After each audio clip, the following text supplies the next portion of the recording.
My name is Kamlesh Pandya. I drive an Audi Q3. I've had it for 3 years now. First registered in 2019. And I'm very pleased with the car. Done about almost 19,000 miles now. The car is 2-litre engine. It's 1955 cc's actually. It is fully automatic, although there's an option of actually moving to manual if you want to.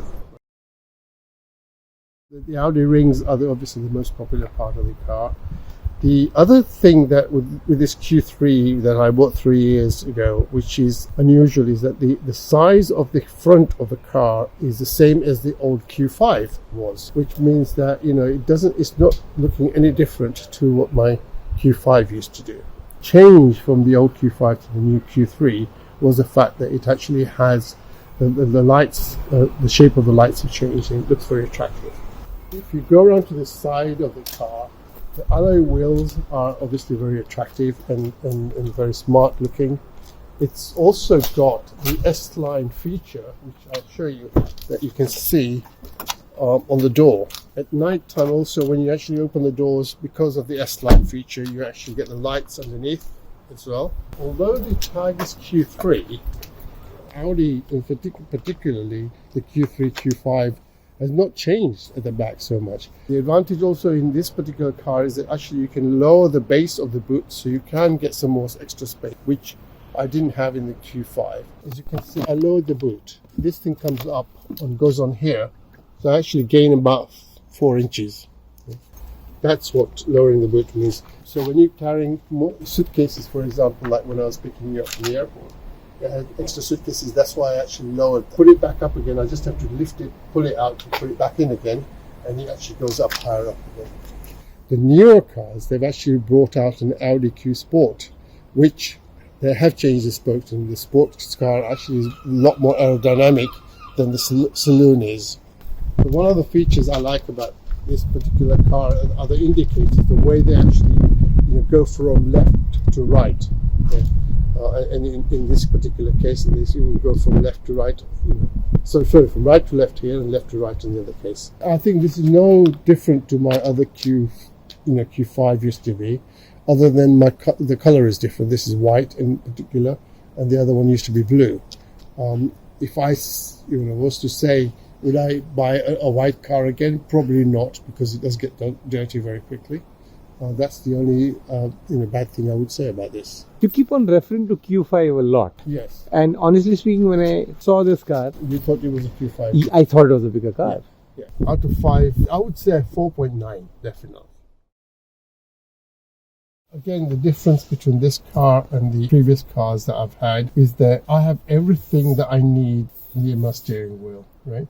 Whether it's to do with controlling the panel to view what's going on, or whether it's actually to do with cruise control is here, the wipers are here, the indicators are there, and everything I need is there. Actually, if I'm driving my car, once it's in drive, I don't need to touch anything at all. Right? Touchscreen is amazing. Again, on the touchscreen, everything is there for you too, right? So you don't need to reach far for it. Handbrake is easily reachable. Temperature control is easily reachable. As you can see, it shows up that I'm registered to drive this car. That's a security feature of this particular car, because it doesn't matter if this car gets stolen, no one will be able to change this other than the Audi garage to change the name of this. So it deters people from stealing it.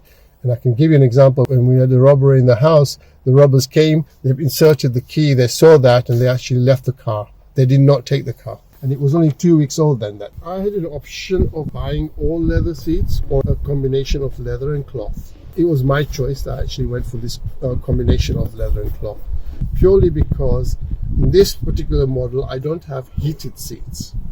And in the winter, leather seats get very cold, right? And it would take a long time for them to heat up.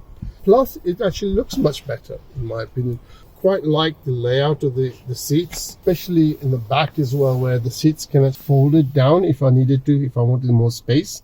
And this you can fold either 2 seats or 1 seat or all 3 seats down. Finishing of Audi Q3, the design that they used for the dashboard, steering wheel, and for the seats it all matches and it actually goes together. It just works for me. This is my, if I had future cars like this, I would be happy with that.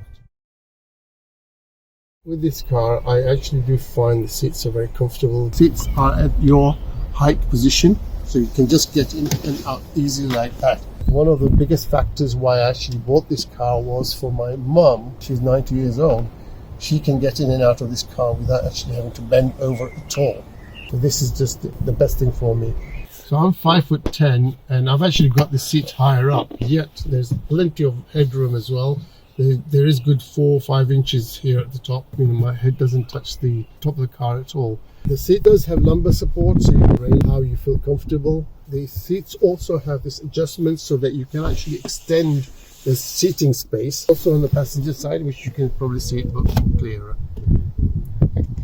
Audi have gone very far at designing the seats. The seats are actually designed very ergonomically. I can't fault it in any way whatsoever because actually the contours fits my body shape perfectly. My wife also feels that the seats, both driver's side and passenger side, where she sits most of the time, are actually very, very comfortable. They're shaped in the form of a human body such that you can actually fit in quite nicely.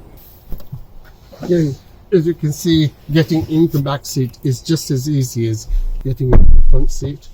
There's plenty of leg room. You can see that even with the driver's seat so far back, I've actually got good 6 inches of leg space available to me. 3 adults can quite easily sit in the back here without any problem. Headroom once again is same as the front. Plenty of space at the back here. Separate reading lights at the back for the passengers, which would not bother the driver. Cushioning is exactly the same as the front. Thigh support is not available at the back seat. There's one thing that I miss in this car that I've had in the previous car is actually having some sort of storage on the back seat. So, for newspapers or magazines or something that you can put in. So we have a built-in heater in the car, so you can actually control it from the front. But at the back, you can control the heating towards yourself. This particular car is very, very good. So if I, say, for example, leave my house, within 3 minutes of me leaving my house and getting onto the main road, the car is already warm. Same applies for air conditioning as well, because in the summer months, we actually do have to use the air conditioning in the car because the cars get hot. The other feature, by the way, of this particular car, I don't know if you noticed it from the outside, is the back windows are tinted, so you can't actually see inside the car from outside as to who's sat in the back. Only the front driver's seat and the passenger seat in the front is a clear glass, and the windscreen, of course, but the back windows are tinted, so it's very dark. So getting in, getting out at the back is, again, very high because you don't need to bend completely or bend your head. You can actually get in and out. So I would actually say, again, very comfortable, 5 out of 5. And purely also on my mum's behalf, I would say it's definitely 5 out of 5. Front getting in and out is just as easy. I don't think I've actually ever suffered from any fatigue for driving long distance in this particular car, but then I'll be honest with you, I've not done as many mileage as I used to do in my previous cars. Overall rating comfort, I think, again, let's make it 4.5. If you like my review, please do a like, subscribe, and share. Thank you so much. Thanks a lot.